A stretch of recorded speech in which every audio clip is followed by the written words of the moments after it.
The National Weather Service in Grand Rapids has issued a severe thunderstorm warning for Eden County in south central Michigan until 9:45 p.m. Eastern Daylight Time.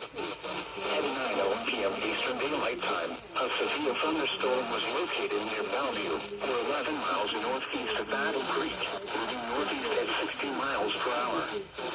Hazard, 60 miles per hour with gusts and quarter-size hail. Source, radar indicated. Intact, hail damage to vehicles is expected. Expect wind damage to roofs, siding, and trees. Locations impacted include Lansing, Charlotte, Eden Rapids, Grand Ledge, Potterville, Nashville, Bellevue, Palermo, Olivet, Brookfield, Dillonville, Vermontville, Mulligan, Waverly, Gresham, Fitch Beach, Upper, Skyview Estate Fair. For your protection, move to an interior room on the lowest floor of a building.